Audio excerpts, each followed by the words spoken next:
Hey, Tzel here with another deck optimizer video. Here we'll be taking a look at ABC Dragon Buster. This revive archetype is not only popular but also dominant in the OCG, as the deck has won the Asia Championship event on the 19th of June. In addition, an ABC deck also topped the qualifier in Japan earlier this month.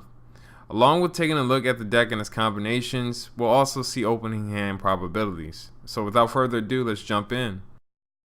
The objective of this build is to summon ABC Dragon Buster and or Cyber Dragon Affinity as quickly as possible. If you are not familiar with the card effects, ABC Dragon Buster can target and banish one card on the field at the cost of discarding one card from the hand. This is a quick effect that can be activated once during either player's turn.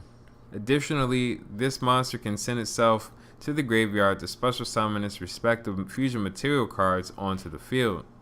However, this effect can only be activated during the opponent's turn. Cyber Dragon Affinity can negate and destroy any card that activates this effect by detaching one Exceed material from itself. Similar to ABC Dragon Buster, this is a quick effect that can be activated once during either player's turn. Also, Cyber Dragon Affinity can target and attach any face-up monster in attack position to itself as Exceed material.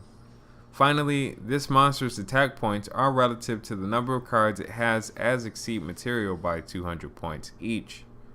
ABC Dragon Buster has a unique contact fusion condition. Its summon does not require the usage of polymerization, and its materials can be banished from the field or graveyard to be summoned. Thus, this monster can be very difficult to remove from the game.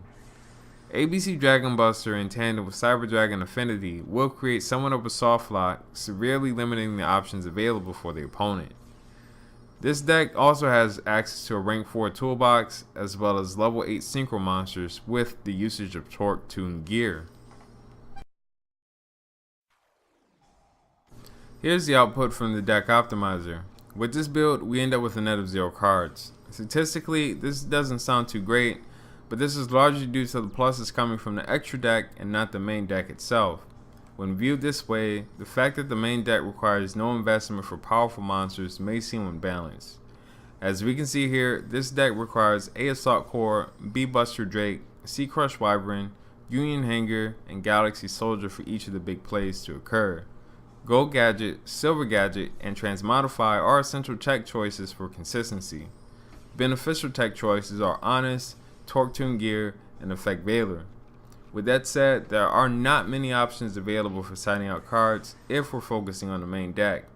Cards such as Honest and Effect Veiler serve as additional discard fodder for Galaxy Soldier, increasing the probability of summoning Cyber Dragon Affinity. Though the percentage is small, these cards can be exchanged out if need be.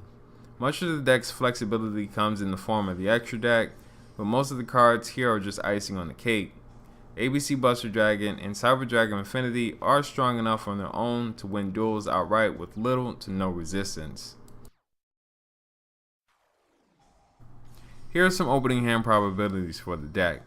Access to the rank 4 Exceed toolbox is the most common play, as the user will see it 69% of the time. Next up is Cyber Dragon Affinity at 62%. Lastly, we have ABC Dragon Buster at 40%. There are undesirable opening hands such as opening with multiple union cards, hand traps, or removal cards. I have not calculated all of such combinations, but the most unplayable hands sit at 24% of the time.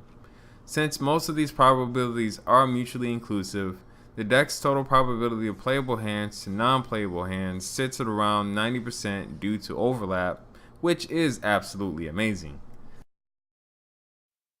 In conclusion, the ABC Dragon Buster deck has access to remarkably consistent and powerful plays at no cost to the player. Rank 4 monsters and a tandem with Cyber Dragon Affinity is definitely powerful enough on its own. However, the addition of such a powerful boss monster in ABC Dragon Buster really puts this deck over the top, and is definitely showing in competitive events in the OCG. Though, with all the deck's power, this archetype can be side decked against, with a variety of options such as Ally of Justice Cycle Reader, System Down, DD Crow, along with other staple traps and spell cards. The question for opponents is how flexible can their main deck be to allow for these disruptive cards. Also, with a deck like this, is it too unbalanced for the game of Yu-Gi-Oh?